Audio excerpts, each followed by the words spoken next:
Hello, j'espère que vous allez bien. On est aujourd'hui le 25 octobre 2024, il est 5h10. Alors c'est vrai que c'est assez rare que je fasse un market review le vendredi, parce que en règle générale, j'aime bien attendre la clôture du vendredi soir. Il se trouve que à partir de demain et pendant quelques jours, je serai en déplacement et je vais pas être en mesure d'enregistrer de market review. Alors je posterai dans le salon VIP, probablement, j'espère, des petites mises à jour, mais ça sera sous forme de post que je mettrai dans le Discord, mais ce sera compliqué pour moi, pour ne pas dire impossible, de faire une vidéo là où je serai et avec la configuration technique que j'aurai avec moi. Alors je crois que je le dis à chaque fois, mais je vais essayer de pas faire très long aujourd'hui parce que l'environnement dans lequel on est correspond à peu près à ce qu'on en attendait. On va regarder essentiellement aujourd'hui la dynamique, alors sur Bitcoin évidemment, parce que je sais bien que la majorité d'entre vous évolue dans cet écosystème. On va regarder aussi les indices, le Nasdaq notamment, parce que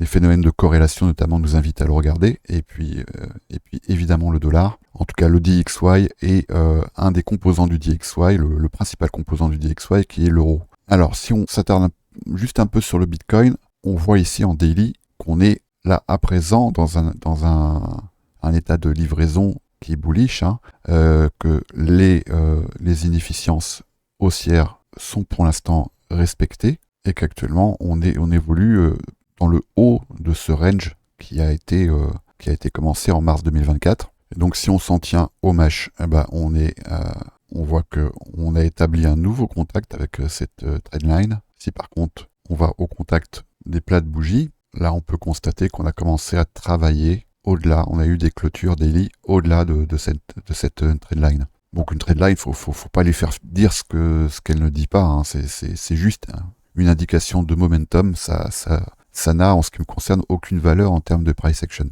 Il faut bien comprendre qu'un algorithme ne va pas calculer l'état d'une trendline et les points de contact avec celle-ci. Un algorithme, lui, ce qu'il va regarder, ce sont essentiellement les clôtures, les points d'intérêt. Donc les points d'intérêt, ce sont les plus hauts journaliers, les plus hauts hebdomadaires, les plus hauts et plus bas de session, et les displacements, c'est-à-dire les inefficiences que le prix a laissées derrière lui et qui nécessitent un retravail dans ces zones. Mais une trendline, un algorithme ne va pas s'en occuper, ou en tout cas ça sera vraiment marginal par rapport à ce qu'on peut observer dans le comportement des algorithmes. Ici, ce qu'on voit sur Bitcoin, c'est ce qui est assez intéressant, c'est qu'on a eu ici une inefficience donc haussière qui a été respectée et qui a donné lieu ici au retravail de cet imbalance baissier à la création d'un IFVG. Et ce qu'on voit, c'est que au retest de cette zone, ici, donc au retest de ce qui est devenu à présent un breaker sur cette bougie,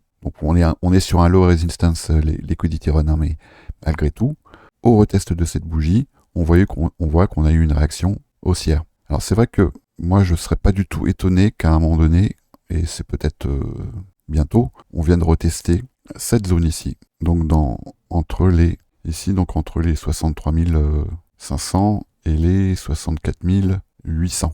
Et évidemment, il va bien falloir observer le comportement du prix si on vient retester cette zone. Mais là, actuellement, ce qu'on voit, c'est ici un IOFD, Institutional Order Flow Entry Drill. Donc on voit un retest ici au contact de ce breaker, une réaction de rejet. Maintenant, il faut aller regarder un petit peu ce qui se passe en 1 heure. Et en 1 heure, ce qu'on peut voir, c'est qu'on a la fractalité nous permet d'observer une réaction similaire ici au contact de cette inefficience ici. Voilà. Donc évidemment, là, si le prix rejette dans cette zone, le prochain point de rendez-vous, sachant que celui-ci a déjà été retesté, on le voit bien, le prochain point de rendez-vous serait cette buy side ici à 69 566. Là, je suis sur Binance. Donc il est bien évident qu'un échec ici, ça serait pas forcément très engageant parce que là, ça nous engagerait vers ici un market structure shift. Pour l'instant, c'est prématuré. Là, il est 5h20, donc on va bien voir ce que la London va nous délivrer aujourd'hui et la clôture de ce jour de vendredi, parce que le vendredi est souvent une journée de livraison du prix. Donc, est-ce que cette livraison va nous amener vers cette buy side ou va nous engager vers une contrainte à l'intérieur ici de cette bougie weekly, ce qui est tout à fait possible, mais on pourrait tout à fait rester ici dans ce dans ce weekly range. Personnellement, j'ai du mal à y croire, mais pourquoi pas. Là, on est ici pas loin d'un immediate rebalance, mais ça n'est pas tout à fait le cas. Il reste ici une inefficience qui reste ouverte. Voilà, mais en tout cas, là, ici, on le voit bien, même en weekly, on est rentré dans un état de livraison du prix qui est bullish. Et pour ceux qui font de l'anatomie de bougies japonaises, on est ici sur un hammer. Donc là, qui est une bougie de retournement. Bon, j'ai pas grand-chose de plus à dire concernant Bitcoin. Là, maintenant, il faut juste observer. Donc, GG à tous ceux qui se sont positionnés dans ces zones, dans ces inefficiences, ici, parce que là, pour l'instant, l'état de livraison du prix est haussier. Et a priori, les prochains points de rendez-vous, maintenant que cette trendline a été franchie, on en a deux immédiats. Donc, on a le premier à 69 500 et le second qui est ici à 70 120 à peu près. Mais on est également ici dans une zone où le prix pourrait tout à fait opérer un rejet pour revenir retester cette inefficience. Et donc, on le voit ici pour l'instant, ça se traduit par cette mèche, voilà, qui vient en contact de cette inefficience ici en 1 heure. Ce qui est en train donc de se passer ici à travers ces deux bougies horaires là est évidemment important. Alors du coup, ce qui va éventuellement pouvoir nous aider à y voir un peu plus clair sur l'action du prix, c'est de regarder des assets qui sont avec lesquels Bitcoin est corrélé soit positivement, soit négativement. Négativement, c'est vrai que on pense au dollar, mais en l'occurrence, là, le dollar, il est en train de nous faire quelque chose d'assez particulier. Depuis l'ouverture trimestrielle de Q4, on voit qu'il a engagé un reversal, donc une expansion positive, corrélée positivement avec les indices, avec le gold, on voit bien ici. Et donc c'est surtout du côté de l'euro qu'il faut regarder pour expliquer cette dynamique du dollar. Voilà, là on a évidemment une corrélation négative, parce que l'euro occupe 60% à peu près de ce panier d'indices qui est le DXY. Donc il est évident que si l'euro va opérer un retracement, on va pouvoir l'observer sur le dollar. Donc sur l'euro ici, qu'on ait une petite consolidation dans cette zone, c'est normal. On avait ici sur cet order block là, on a une inefficience, et les inefficiences sont souvent le jeu de retracement et puis éventuellement de consolidation. C'est à partir de ces points, comme ici par exemple, comme ici, qu'on peut observer un rebond, qu'on peut observer une consolidation, ou qu'on peut observer une mitigation, une continuation. Mais bon, après, c'est vrai que si on prend un petit peu de recul sur la dynamique euro-dollar, on le voit bien ici, là, on s'apprête à clôturer la 4e bougie weekly baissière. Et non seulement on rentre au contact ici de cette order block en weekly, qui surplombe d'ailleurs une zone de relative equal low, mais on rentre aussi au contact de là ici, de cette surface de compression qu'on avait déjà observée depuis un moment. Voilà, donc tout ça pour dire qu'une temporisation ici dans cette zone sur l'euro-dollar et par conséquent également sur le DXY, c'est pour ne pas dire prévisible, en tout cas, il n'y a rien d'anormal en fait. Alors maintenant, si on regarde sur les indices, là je suis en weekly sur le Nasdaq, sur le CFD de chez Oanda, on voit bien l'état de livraison du prix. Là, les inefficiences haussières sont respectées et les inefficiences baissières ne le sont pas. En daily, on voit qu'on a eu une temporisation, une consolidation assez longue en fait dans cette zone, et notamment on voit qu'on a eu un point de contrôle, on va appeler ça comme ça, un point de contrôle autour du NDOC du NWOG du 13 octobre.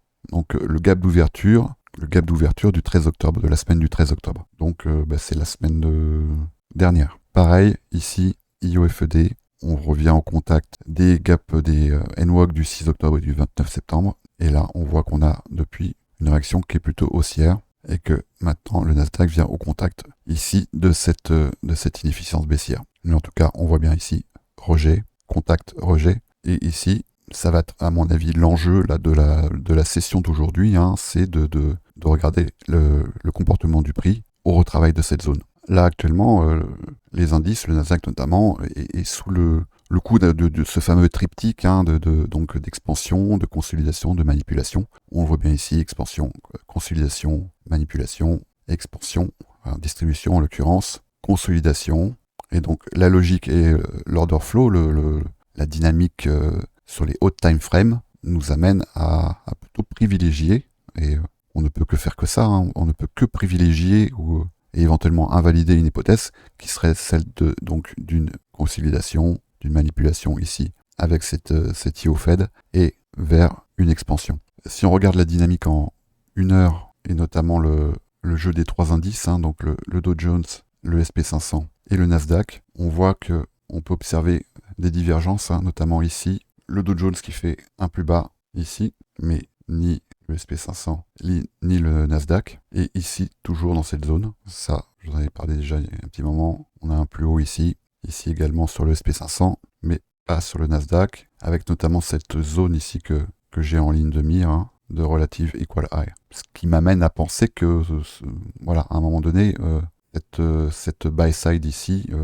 je pense que le marché devrait s'en occuper. Avec ce qu'on peut observer, notamment en termes de corrélation entre Bitcoin et le Nasdaq, voilà, donc plutôt ce qui m'amène à privilégier l'hypothèse haussière sur les heures, les jours à venir pour Bitcoin. Donc dans ce cas, tout ce qui va être de l'ordre du retest d'inefficience haussière, ça sera plutôt le lieu, un prétexte pour s'engager, pour aller retester des nouveaux plus hauts. Voilà, bon, je m'arrête là pour aujourd'hui. Je n'ai pas grand-chose de plus à dire. Maintenant, on va laisser le marché faire son travail. Hein, et puis, nous, notre job en tant que trader, c'est de gérer notre risque. C'est essentiellement à ça que ça tient. À partir du moment où on gère bien notre risque, on n'a pas vraiment de crainte à avoir. Hein. Le pire qui puisse nous arriver, c'est de perdre une partie maîtrisée et prévue de notre capital, et que cette perte ne soit pas douloureuse.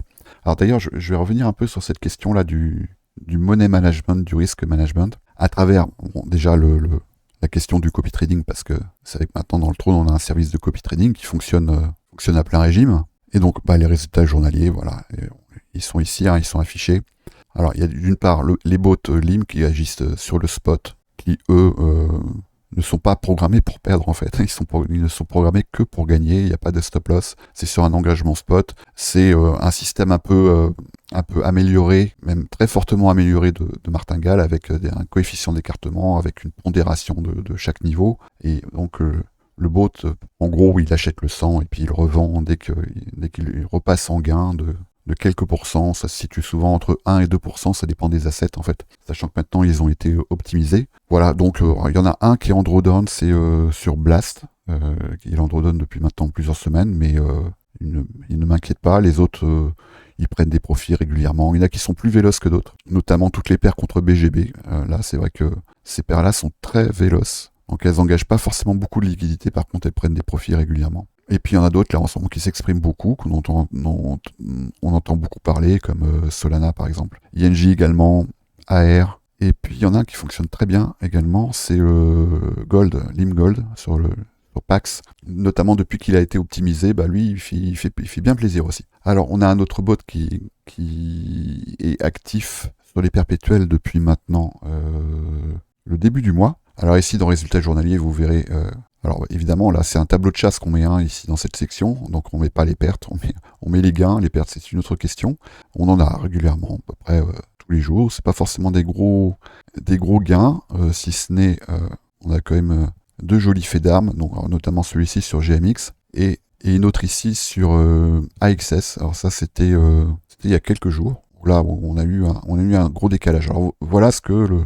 ce bot recherche à capturer en fait. Hein. C'est-à-dire qu'en fait on va payer, et c'est littéralement le cas, hein, on paye pour être en position et être là au moment où ce genre de décalage peut arriver. Et notamment sur les alts, des décalages comme ça, on en a assez souvent, donc bon, ça veut pas dire que le bot va forcément être positionné au moment où ça va arriver, mais en tout cas, on a repéré des paramètres qui permettent d'anticiper la venue de ce genre d'événement. Alors maintenant, justement, la question du money management, elle est vraiment importante parce que, et ça, c'est pas spécifique au bot SPT, ni même au bot LIM ou au service de copy trading qu'on propose, c'est propre à tous les actes de trading. C'est-à-dire que vous pourriez très bien vous trouver avec quelqu'un qui vous annonce un bot qui a 80% de win rate et qui fait fois 10 tous les ans. Est-ce que ça veut dire que vous devriez engager tout votre capital dedans? Non, bien sûr. Quoi qu'il arrive, et quel que soit l'acte de trading, alors quand je parle d'acte de trading, ça peut être un trade, comme celui-ci, que j'engage.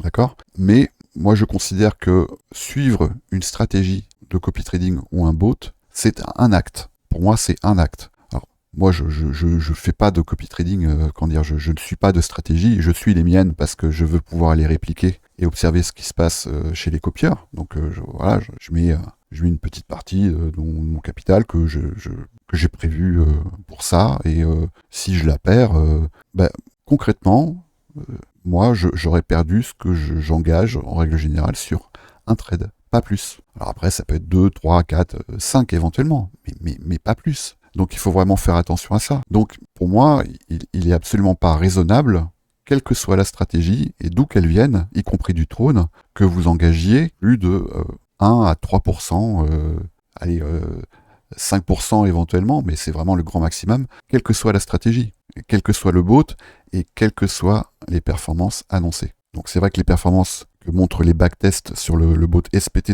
notamment, elles sont prometteuses. Ça, je peux absolument pas vous dire le contraire. Il faut quand même bien regarder les zones violettes ici. Les zones violettes correspondent au drawdown que ces stratégies ont pu enregistrer. Et en fonction des assets, ces drawdowns, ils vont de 20 à presque 30%. Donc c'est quand même pas rien. Donc évident que si vous perdez 30% sur momentanément, temporairement, en attendant de passer en gain sur 1 à 5% de votre capital, c'est quand même pas la même chose que de perdre 30% sur tout votre capital. Ça, c'est une première chose. Après, des backtests, ce sont des statistiques. Là, ici, c'est à peu près sur 2000 itérations par graphique. Donc là, on est sur 8000 itérations et j'en ai rajouté 2 autres. Donc on est à peu près sur 12 000 itérations. Mais c'est absolument pas une garantie que le comportement observé sur ces bots va pouvoir se prolonger sur les jours, les semaines, les mois, les années qui viennent. Ça, on ne peut absolument pas en avoir une certitude. Raison pour laquelle il faut absolument toujours, obligatoirement, gérer son risque. Ça, c'est vraiment important, hein, parce que cette stratégie, on pourrait presque la considérer comme un trade, en fait, qui peut-être, au bout de quelques semaines, quelques mois, s'avérera être un trade perdant. C'est possible. Lorsque vous faites jouer les statistiques, les probabilités, il est pas raisonnable de se dire que je vais forcément sortir gagnant de cette expérience de trading. On espère que ce soit le cas. On a mis toutes les cartes de notre côté, tous les atouts, tous les tests et toutes les recherches pour que ça soit le cas. Mais ne pas envisager que ça ne le soit pas, c'est pas raisonnable. Voilà. Bon, ça c'est une chose. Ensuite, il faut bien comprendre le jeu des statistiques et la loi des séries. Et pour ça, je vous invite très fortement, si c'est pas déjà le cas, parce qu'on l'a partagé déjà de nombreuses fois, cette vidéo, à aller voir la vidéo de ce monsieur, donc qui est Éric Lefort. Et notamment, vous verrez ici, il y en a plusieurs, moi je vous conseille celle-ci, Money Management d'un trader professionnel, Éric Lefort, où il démontre que mécaniquement, même une stratégie gagnante sur le long terme, si elle n'est pas bien gérée en termes de money management, on peut tout à fait brûler un compte, cramer un compte avec une stratégie gagnante. Si on ne gère pas bien, on ne gère pas correctement l'exposition que l'on engage sur une stratégie. Donc ça, c'est vital, vraiment.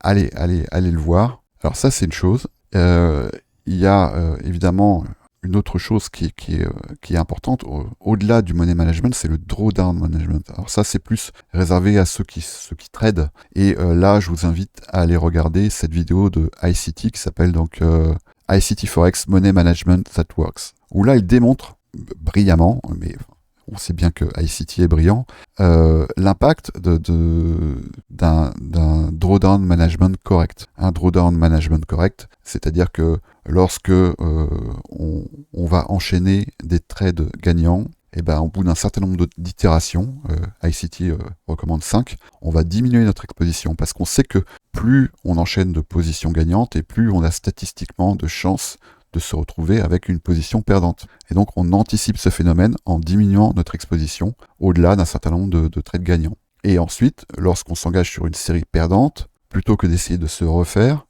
eh ben, on va diminuer également notre exposition jusqu'à récupérer un certain pourcentage de ce drawdown, et à ce moment-là, on va pouvoir recommencer à engager le risque initial. Donc franchement, prenez le temps de regarder ces 2 vidéos. Et puis vous en trouverez certainement d'autres, hein, mais en tout cas c'est les deux vidéos que je vous ai montrées là, donc celle d'Éric Lefort et puis celle de ICT, Money Management That Works, et je comprendrai probablement mieux la logique qui peut y avoir derrière, hein, notamment une stratégie de trading automatisé. Bon allez, je m'arrête là pour aujourd'hui, donc rendez-vous à partir du 2-3 novembre probablement, où là je serai en mesure de faire à nouveau des vidéos. Si je vois que c'est nécessaire évidemment, si c'est rien passé entre temps, bah, je ne nous le souhaite pas, on sait jamais, mais sinon je vous dis donc à dans quelques jours.